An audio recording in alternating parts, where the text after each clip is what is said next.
The deterioration of a government begins almost always by the decay of its principles. Red Date Technology is headquartered in Hong Kong, and they are the creators of the BSN network. The BSN network is cloud infrastructure for China and China's CBDCs. Red Date Technology is deeply intertwined with China's entire blockchain strategy. Red Date Technology is working on a platform called UDPN. UDPN was originally created to be part of the BSN network. China does not want to have American technology within their tech stack. This is why we see partners of partners that have their technology intermingling with other technologies. In Hong Kong, the bill covers Hong Kong dollar, renminbi, and US dollar. Is there going to be any challenge in having the capital? Because in order for it to be pegged to the fiat currency, whoever is the issuer must have that amount in actual hard currency. Yes, that's actually also the challenge related to use cases. Because if you go to retail, then people need to basically top up their wallets, then put money in your reserve. If you use, for example, crypto trading, then you basically need the liquidity in those crypto exchanges to facilitate crypto trading. But also another use case could be internal, which means a large multinational, they have huge supply chain and factories around the world. So it's really expensive and hard for them to manage treasury and the cash globally.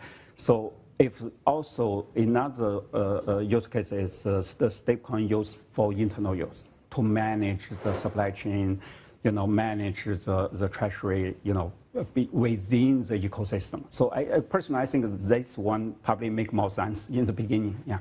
Yaifan He from Red Date Technology discusses the complexity of managing these different currencies and crypto assets in order to mint stable coins. And this is in response to Hong Kong legalizing stable coins and the US passing the Genius Act as well as other legislation. I must point out that what he's describing was the original use case for the XRP ledger, a way to auto balance the exchanges and make sure that their assets and liabilities match.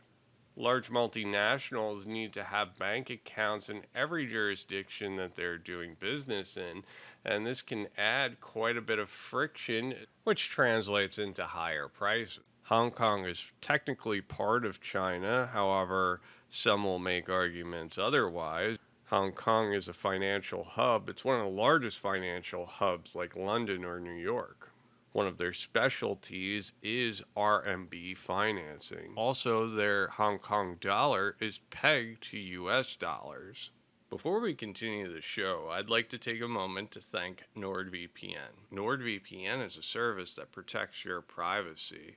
A VPN stands for Virtual Private Network. And what this means is you log on to their network and their network gets tracked rather than your personal IP address.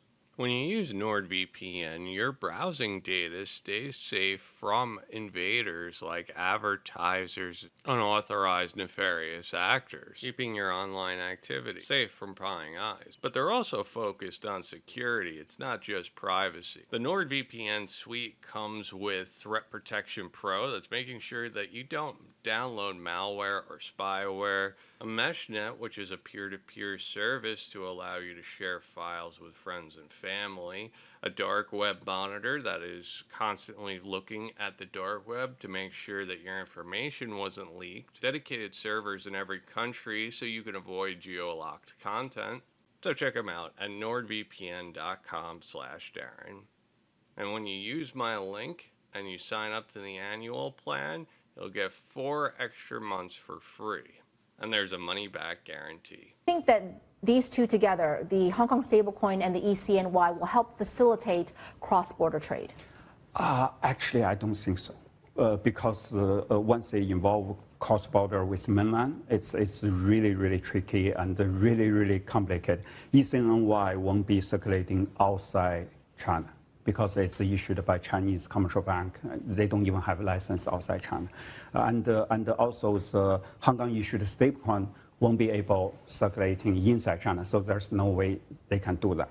But for example, within a large, like JD, right, JD and Ali, within their ecosystem, and they pack with their stablecoin with offshore RMB, and through that channel to facilitating some cross-border settlements, everything, I think it's possible. And but the ECNY and the Hong Kong issued stablecoin is really hard to interact and facilitating the cross-border thing. Yeah.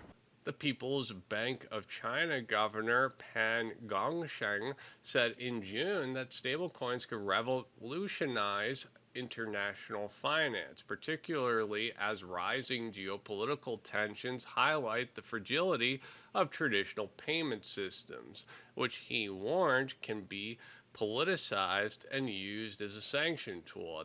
The news reporter asked him specifically the impact that stablecoins will have on cross-border trade. And to my surprise, he said that it's not going to impact it very much. His reasoning, though, is specific to mainland China and the capital controls surrounding mainland China. Red Date Technology is a company that was the original design for Project M-Bridge. And if you're unfamiliar with Project M-Bridge, the design is for central banks to pool their liquidity together and create liquidity pools like a DeFi model. In this context, China having capital controls ruins that model and it just so happens that Project M-Bridge was discontinued. Was it exciting that the Shanghai regulator called together with some local governments in China, holding a meeting on July the 11th, talking about strategic responses to stablecoins and digital currencies? This together with Guotai Junan International getting their license to trade crypto. And then we had China AMC, and they launched some product to be able to... That's right. Is this all a sign that China could be softening to crypto? First, the stablecoin is not crypto. So I think a stablecoin is a countermeasure to US dollar stablecoin. So, but it seems from the beginning of this year, so basically since the Trump administration, so Chinese government, local and the central, begin to study more about cryptocurrency. Because I think Trump basically bring that into mainstream. So I think Chinese government right now doing study, but I don't really think they will really solve their position on crypto very, very soon. So, is there any risks to stable coins being perceived as circumventing China's capital controls? Personally, I don't think so, because if it's a licensed Hong Kong stablecoin, it linked to a reserve. So which means when you top up and withdraw into fiat, it's actually under regulation and only interacts with bank outside China. So there's no way you can kind of use that as a mean to basically swap money cross-border. Personally, I think it will be very hard. Now, you may remember that Flare was working with Red Date Technology for KYC, and this was a national ID system that was completely decentralized. Flare with China Real DID partnered up to create a completely decentralized system using ZK technology. This is a very significant partnership. China doesn't really choose technology providers, and when it does, it's partners within partners to provide buffers. It states that this KYC system is for mainland Chinese visitors in Hong Kong. The first trial enables anonymous registration on a regulated stablecoin app. The second trial facilitates the purchase of tokenized financial products with stablecoins. Also, Flare has been working on something called US2, which is the USDT. It's pegged to Tether. Now, US2 is a stable coin, but you don't need to wrap it, and it can move seamlessly between different chains. The liquidity is in one central place, and all the chains tap into one central pool of liquidity. Again, this is something that's very similar to the M-Bridge model. US2 is different than Tether. However, Tether is partnered with Cantor Fitzgerald. Cantor Fitzgerald has a window at the Fed. I'm seeing a report here that Hong Kong has started trials to allow mainland residents to purchase stable coins. Do you think that this is an encouraging sign? Personally, I think they should allow mainland visitors to purchase stablecoin. Because there's only 7 million people in Hong Kong, so 50 million from mainland, so that will become a much bigger market. But in order to do that, actually, there's a lot of problem you need to solve. The first one, KYC.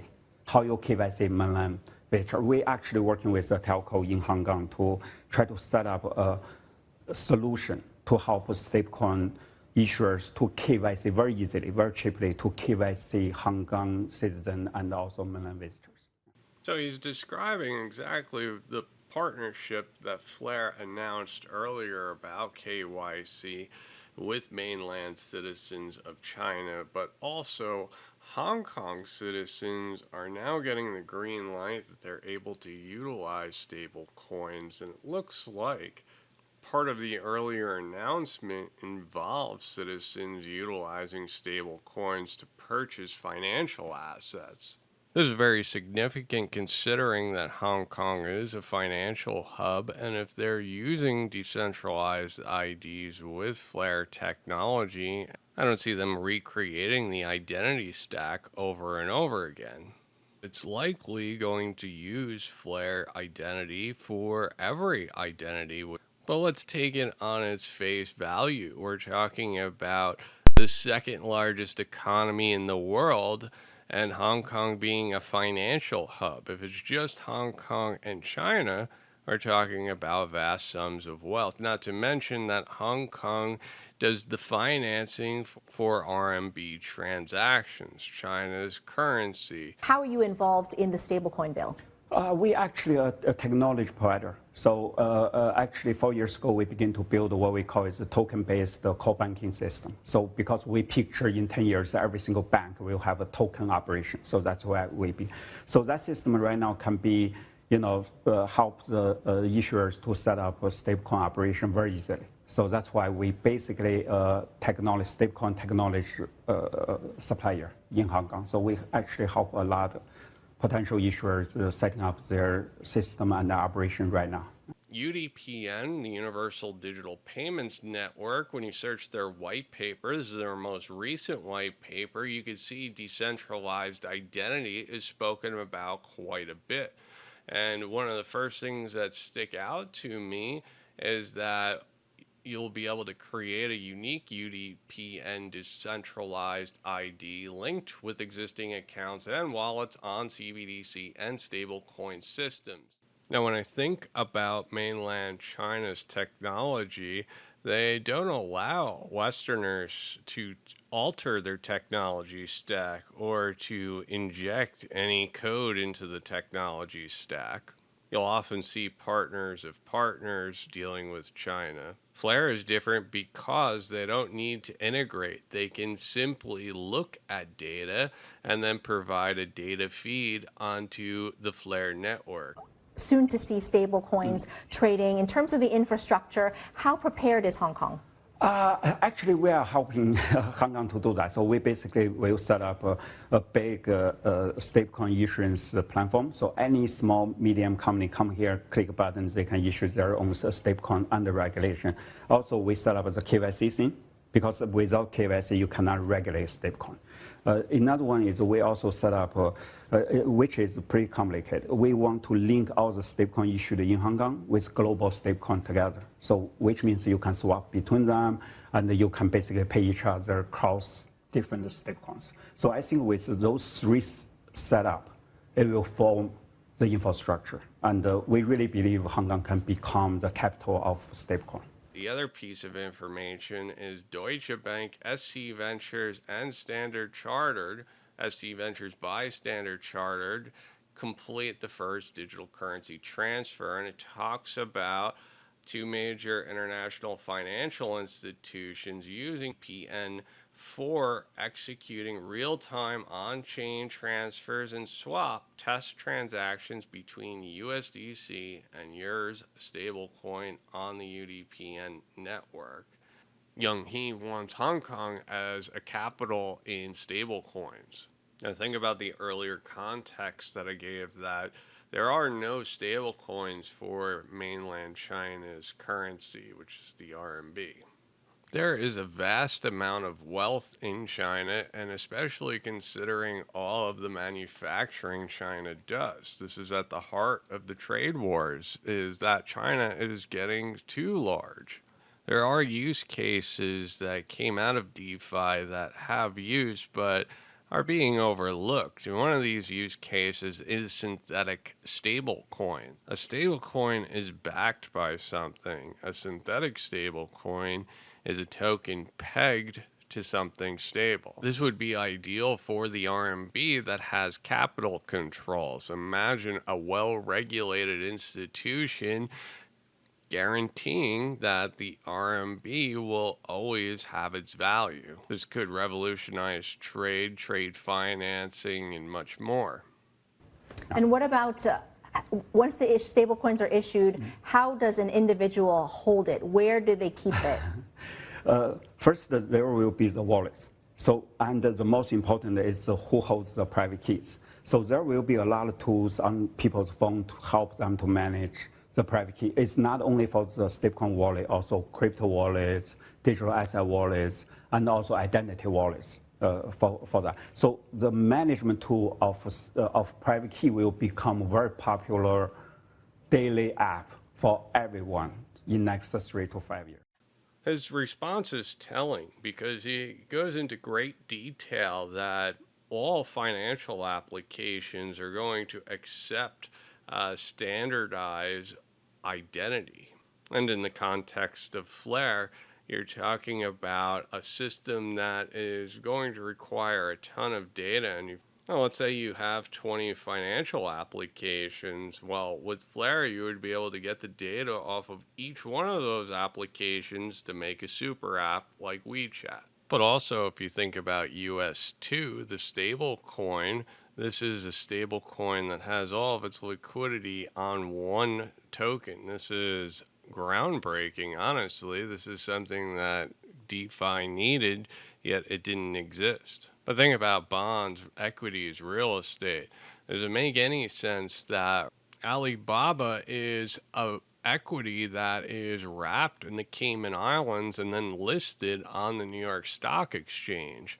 Instead, what you could have is the real Alibaba stock being traded, and all of the Alibaba stock from the New York Stock Exchange or the TSX, which is Canada, or the Abu Dhabi Stock Exchange could all be using the same pool of liquidity. Instead, it's very fragmented and siloed. Republics end through luxury, monarchies through poverty. Thanks, everyone. I hope you enjoyed the show. Please take a moment to like and subscribe. If you enjoy content like this, please consider joining my Patreon.